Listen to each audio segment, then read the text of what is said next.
خان صاحب نے جب مذاکرات کے دروازے بند کرنے شروع کر دیے نہیں کیے بند، اور آپ لوگوں کے بھی جو روابط تھے نہیں کیے ان لوگوں سے جو طاقتور حلقے گنے جاتے ہیں وہ روابط بھی تڑوا دیے. گفتگو کا دروازہ حکومت نے بند کیا ہے، اور میں آپ کو اس پروگرام میں ثابت کر سکتا ہوں کہ حکومت میں کچھ لوگ شاید چاہتے تھے کہ تصادم ہو. اچھا آپ آ جاگیں تاکہ یہ باتیں ذرا کلیئر ہو جائیں. گورنمنٹ نے کیسے مذاکرات دروازہ بند کیا؟ 1 بجے کا ٹائم تھا ہمارا خان صاحب سے ملنے کا، نہیں ملنے دیا. وہاں ہمارے ایک ممبر نے بات کی، شاید کوئی فیصلہ کر چکا ہے کہ نہیں ان کو سبق سکھانا آنے دیں. عمران خان اگر چاہتے ہیں کہ یہ سنجانی رک جائیں، برسر گوہر کو وہ کلپ ایک 40 سیکنڈ کا ریکارڈ کروا کے دے سکتے تھے. وہاں جو موبائل تھا وہ حکومتی اس کا تھا، انہوں نے کہا نہیں آپ اپنے موبائل سے کیجیے کیونکہ ان کو حکومت پر ٹرسٹ نہیں ہے. ہیلی کاپٹروں والی کیا کہانی ہے؟ اس رات کو ہیلی کاپٹر آئے، شاید کبھی خان صاحب اس پہ بات خود کرنا چاہیں، ان کو ظاہر ہے ہی از دا مین، ان کے سامنے سارا کچھ ہو رہا تھا. فیصل واڈا کہہ رہے ہیں کہ یہ برانڈ ایکسپائر ہو گیا تو نئے برانڈنگ بلاول صاحب کی ہو رہی ہے، تو آپ لوگ آن بورڈ ہوں گے پھر؟ بلاول ایک بڑے خاندان میں پیدا ہونے والے نوجوان ہیں، لیکن ایک تمنائیں ان کے ساتھ ہیں،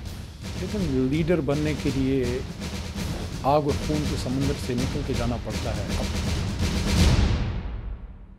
عمران خان صاحب کے بہت قریبی ساتھی ہیں اور اس میں کوئی دوسری رائے نہیں ہے کہ ہمارے یہ فیورٹ ترین پولیٹیشین ہے، اور اس کی بنیادی وجوہات یہ ہیں کہ جو ان کے من میں آتا ہے یہ کہہ دیتے ہیں، بٹوین دی لائنز بات کرنے کے عادی ہیں نہیں، اور اس ماحول میں ان کے پاس کتنا مارجن بچا ہے. اور ہم بالکل کسی کو فورس نہیں کرتے کہ بھئی آپ مارجن کے باہر جا کے چھکے مارنے شروع کر دیں. بھئی جو آپ ایزی بتا سکتے ہیں وہ بتائیے. بہت سارے بنیادی سوالات ہیں ان سے پوچھنے والے جو ہمیں ان سے پوچھنے ہیں، جاننے ہیں. علی محمد خان صاحب تحریک انصاف کا بہت سینئر نام، اور تحریک انصاف کی حقیقی تحریک انصاف کا جب ذکر آتا ہے تو ایسا ہو نہیں سکتا کہ علی محمد خان صاحب کے بغیر آپ جب وہ سارے نمبر گنیں تو یہ سر فہرست میں شمار نہ ہو، ایسا ہو نہیں سکتا. بہت شکریہ خان صاحب آپ کے ساتھ ٹائم کے لیے. السلام علیکم. بہت آپ کا شکریہ، آپ نے ٹائم دیا مجھے. میں آپ کی مہربانی، آپ لاہور سے اتنا دور سفر اپنے طے کیا اور آئے. میں معذرت خواہوں کہ میں پہلے وقت نہیں دے سکا. سر کوئی مسئلہ نہیں. خان صاحب مجھے جاننا یہ ہے کہ خان صاحب نے جب مذاکرات کے دروازے بند کرنے شروع کر دیے، نہیں کیے بند، اور آپ لوگوں کے بھی جو روابط تھے نہیں کیے ان لوگوں سے جو طاقتور حلقے گنے جاتے ہیں وہ روابط بھی تڑوا دیے، وہاں سے کہانی شروع کیجیے. مجھے کچھ بتائیے کہ وہ یہاں تک نوبت آئی کیسے ہے؟ آخری میری ملاقات اپنے لیڈر سے 15 نومبر کو ہوئی ہے. یہ ابھی 14 کو ان کی سسٹر نے اعلان کیا اس کا، جی بالکل ٹھیک ہے، احتجاج کا، ڈی چوک احتجاج کا. 15 کو اتفاق سے اندر جانے کا موقع مل گیا مجھے بھی. ساتھ میں سیکرٹری جنرل جناب سلمان اکرم راجہ صاحب تھے اور چیئرمین برسر گوہر صاحب تھے. 1-2 وکیل اور بھی تھے وہاں. وقت کم تھا، 10-12 منٹ ہوں گے ہماری، کیونکہ اس وقت پروسیڈنگ بڑی کم تھی. خان صاحب سے پوچھا گیا، گور صاحب نے، کہ اسلام آباد کہاں آنا ہے؟ لوگ پوچھ رہے ہیں، ڈی چوک آنا ہے، پشاور موڑ ہے، کشمیر ہائی وے جس کو اب سری نگر ہائی وے کہتے ہیں. آپ کو یاد ہوگا 14 میں جب ہم آئے تھے 2014 میں، ہم سری نگر ہائی اس کو کشمیر ہائی وے کہتے تھے، وہاں ہم رکے تھے. خان صاحب نے کہا کوئی جگہ نہیں بتانی، اسلام آباد کا کہو، جب سب اسلام آباد پہنچ جائیں گے اس کے بعد پھر جگہ اسپیسیفائی کر دینا آپ. تو دوسرا جاتے جاتے میں نے ان سے پوچھا کہ خان صاحب 24 ابھی دور ہے، کیونکہ 15 تاریخ کو میں بات کر رہا ہوں، اگر اس دوران ہماری لیڈرشپ سے کوئی رابطہ ہوتا ہے حکومت کی طرف سے تو ان کو کیا جواب دیں؟ آپ نے کہا نا مذاکرات کے دروازے بند تھے. نو. خان صاحب نے کہا بالکل اگر کوئی بات ہونی ہے لیکن میرے سے ڈائریکٹ ہوگی، میرے سے بات ہونی. جب یہ بات خان کی میں نے میڈیا میں جا کے باہر کی خان صاحب کی، خان صاحب کہتے ہیں کہ مذاکرات اگر ہوں گے تو میرے سے ڈائریکٹ ہوں گے. وہ ایک دروازہ کھل گیا مذاکرات کا، جس کی وجہ سے پھر آپ نے دیکھا ہوگا کہ ایک دن چھوڑ کے پھر وزیر اعلیٰ گنڈا پور صاحب اور گوہر صاحب خان صاحب کے پاس تشریف لائے. اس کے بعد ایپیکس کمیٹی میں گئے، اگلے دن پھر آئے گنڈا پور صاحب. تو کوئی نیگوسیشن یا کوئی گفتگو یا کوئی ڈائلاگ کہیں چل رہا تھا نا، جو ان کو 2 بار آنا پڑا. یہ جو بار جا کے میں نے بات کی، میری ایک عادت ہے کہ خان صاحب کی بات جو ہو من و ان بار کہہ دینی ہے. وہ ایک امانت ہے عمران خان کے اور اس کی قوم کے بیچ میں، کیونکہ پوری قوم 25 کروڑ تو اندر نہیں آ سکتی. تو جو ہم میں سے جو بھی گیا ہے یہ امانت ہے، امانت میں خیانت نہیں کرنی چاہیے. خان صاحب نے جو بات کی ہے وہ میرے لیے نہیں ہے، وہ گوہر کے لیے نہیں ہے، وہ راجہ صاحب کے لیے نہیں ہے، وہ بات علیمہ آپا کے لیے نہیں ہے، وہ بات قوم کے لیے. ہم تو بیچ میں سے جو بھی اندر چلے جاتے ہیں، ہمارا کام ہے کہ وہ بات وہاں سے اٹھا کے قوم کو بتا آپ لوگ اور دیں. تو جب یہ بات میں نے باہر جا کے کی, 2 باتیں کی. خان صاحب نے یہ فرمایا ہے کہ اگر کوئی بات ہوگی تو میرے سے ڈائریکٹ ہوگی, تو اس سے ایک بات چیت کا دروازہ کھلا. دوسری بات جب میں نے یہ کی کہ خان صاحب نے کسی جگہ کا نہیں بتایا, یہ کہا ہے کہ اسلام آباد پہنچیں اور پھر لیڈرشپ میں گور صاحب یا راجہ صاحب, دونوں سیکرٹری جنرل اور چیئرمین, یہ بتا دیں کہ کہاں آنا ہے. اس کے بعد اسی دن میرے پہ آن سلاٹ ہوا پاکستان سے باہر سے کہ یہ ڈی چوک سے منع کر رہا ہے. یار میرا کیا کام ہے ڈی چوک سے منع کروں یا بلاؤں؟ یہ پریروگیٹو خان صاحب کا ہے. جو خان صاحب نے ہماری لیڈرشپ کو میرے سامنے بتایا, میں نے آ کے بار بتا دیا کہ وہ کہہ رہے ہیں اسلام آباد پہنچو, اس کے بعد آپ کو بتا دیا جائے گا, اور اگر کوئی گفتگو ہوگی تو ٹھیک ہے ہو, لیکن میرے سے ڈائریکٹ ہو. اب آپ نے کہا کہ گفتگو کا دروازہ بند ہم نے کیا. ہم نے نہیں کیا. گفتگو کا دروازہ حکومت نے بند کیا ہے, اور میں آپ کو اس پروگرام میں ثابت کر سکتا ہوں کہ حکومت میں کچھ لوگ شاید چاہتے تھے کہ تصادم ہو. اچھا آپ آج آ گئے تاکہ یہ باتیں ذرا کلیئر ہو جائیں. گورنمنٹ میں کیسے مذاکرات دروازہ بند کیا؟ میں عرض کرتا ہوں, دیکھیے 14 کو علیم آپا نے اعلان کر دیا, خان صاحب کے حکم پہ کیا کہ ہمارا 24 کو احتجاج ہے, سب نے اسلام آباد آنا ہے. بلکہ اس ملاقات میں 15 والی میں جو میری ہوئی خان صاحب سے, اس میں ایک اور بڑی امپورٹنٹ بات خان صاحب نے کی کہ پہلے یہ کہا گیا تھا کہ سندھ اور بلوچستان اپنے اپنے صوبوں میں احتجاج کرے گا, اگر آپ کو یاد ہو. خان صاحب نے کہا نہیں, کوئی کنفیوژن نہیں پھیلانی, everybody has to come to Islamabad. تو میں نے یہ 3 باتیں میں نے بار کی تھی اس دن کہ خان صاحب کہتے ہیں کہ سب اسلام آباد پہنچیں, کسی نے کوئی اور نہیں جانا, تاکہ سارا فوکس اسلام آباد پہ ہو. دوسرا, اگر کوئی مذاکرات ہوں گے تو میرے سے ڈائریکٹ ہوں گے, اور کوئی جگہ نہیں بتائی, لفظ اسلام آباد یوز کیا کہ everybody has to come to Islamabad. یہ ہو گیا. پھر میرے خیال میں 21 تاریخ کو ہائی کورٹ اسلام آباد کا آرڈر آیا. اس کے بعد بڑی امپورٹنٹ 2-3 ایونٹس ہیں جو عوام کے سامنے آنے چاہیے. اسلام آباد ہائی کورٹ کا آرڈر آیا کہ احتجاج انہوں نے منع کر دیا کہ نہ کریں, اور اگر آپ نے کوئی ایکٹیویٹی کرنی ہے تو پہلے اپلیکیشن موو کریں. ہم پہ یہ پابندی رکھی, حکومت پہ بھی پابندی رکھی کہ حکومت ہمیں اب انگیج کرے. حکومت کو کہا کہ آپ مذاکرات کریں, اگر آپ کو یاد ہو وہ آرڈر. ٹھیک. جب یہ آرڈر آیا ہائی کورٹ کا, تو اس پہ رات ہماری پولیٹیکل کمیٹی کی میٹنگ ہوئی. یہ ڈسکس ہوا کہ پہلے تو حکومت کی طرف سے پابندی تھی, تو اس پہ تو آپ آ جاتے ہیں, آپ کے خلاف دفعہ 144 لگا ہوتا ہے, پرچہ شرچہ کٹ جاتا ہے, عدالت سے بیل ہو جاتی ہے. اس بات تو عدالت خود کہہ رہی ہے کہ مت آؤ. اس پہ ڈسکشن ہوئی. پولیٹیکل کمیٹی میں تمام ٹاپ لیڈرشپ ہے, میں تو نیا ہی اس میں آیا تھا. 15 تاریخ کو جو ہماری میٹنگ ہوئی, اسی دن خان صاحب نے مجھے پولیٹیکل کمیٹی میں ڈالا ہے, ورنہ میرا تو کوئی نام ہی نہیں دیتا تھا فارورڈ کرنے کے لیے. ہماری شاید قربانی کم تھی باقیوں سے, جو سارے ادھر بیٹھے ہوئے تھے سارے میرے بھائی ہیں, لیکن کیا ہماری قربانی یا ہمارا وقت اس جماعت میں کوئی کام گزرا ہے؟ ہم بھی 2 باتیں بتا سکتے ہیں. لیکن چلو, اس دن خان صاحب نے مجھے پولیٹیکل کمیٹی میں خود ڈالا 15 نومبر کو, ابھی خان صاحب کے حکم پہ میں ڈالا. ٹھیک ہے, بالکل ٹھیک ہے.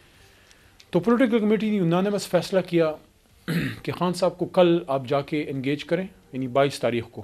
21 کو میٹنگ ہوئی, 22 کو آپ انگیج کریں ان سے, اور جمعے کا دن تھا, جمعے والے دن, کہ آپ جائیں اور وہاں ان سے میٹنگ کیجیے. ان کے سامنے یہ ساری نئی صورتحال رکھی کہ اسلام آباد ہائی کورٹ کا یہ آرڈر آ گیا ہے.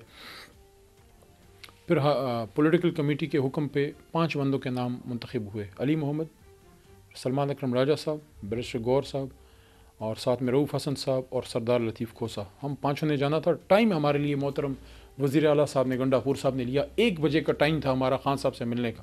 کمیٹی سے نہیں ملنے دیا گیا. ٹھیک. جمعے کی نماز ہماری ضائع ہوئی اس دن, اور ہم نے ملک کی خاطر ساری قربانیاں ہیں, تو نہیں ملنے دیا. وہاں ہمارے ایک ممبر نے بات کی کہ شاید کوئی فیصلہ کر چکا ہے کہ نہیں, ان کو سبق سکھانا ہے, آنے دو. ان کو تو پتہ تھا نا حکومت کو ہم کیوں آ رہے ہیں. آپ کا کیا خیال ہے, پولیٹیکل کمیٹی کی میٹنگ اور یہ ساری باتیں کوئی خفیہ رہتی ہیں؟ اچھا چلیں, میں سمجھ. ہمیں نہیں ملنے دیا. دوسرا 22 تاریخ تو گزر گئی, 24 کو احتجاج شروع ہوا. تو 22 کو جب یہ میٹنگ ہماری نہیں ہونے دی, شام کو مجھے گور صاحب کی کال آتی کہ آپ کدھر ہو؟ میں کہا میں ادھر ریڈ زون میں پارلیمنٹ لاجز کی طرف کچھ پی ٹی آئی کے ورکرز کو, ساتھیوں کو اتار رہا تھا گاڑی سے. میں کہا ان کو پہنچانے آیا. میں کہا میرے ساتھ چلو پشاور. میں کہا یار آپ جاؤ, میں نے پشاور سارا دن ادھر اڈیالہ میں سارا دن ادھر گزرا ہے, بھوکے پیاسے رہیں. کہتے نہیں آؤ تو تھوڑا سا کھلا بھی دیتا ہوں. تو میں ان کے گھر گیا, وہاں ہم نے مغرب اکٹھے پڑی باجماعت, تھوڑا سا لائٹ سا کھانا کھایا. انہوں نے کہا پشاور جاتے ہیں, وزیر اعلیٰ صاحب نے بلایا ہے کہ ادھر تو آپ لوگوں کو نہیں چھوڑا, آؤ ادھر کوئی اس پہ میٹنگ کرتے ہیں. لطیف کھوسا بھی تھے اس میٹنگ میں, ادھر پشاور پہنچے تھے. وہ ہمارے ساتھ نہیں تھے, ان سے پہلے گئے. میں اور گور صاحب جب نکلے, یہ تب جب کنٹینر لگنے ابھی آہستہ آہستہ شروع ہو رہے, ابھی شروع ہو رہے تھے. شروع, بالکل ٹھیک. یہ 22 تاریخ کی شام جمعہ تھا غالباً, یا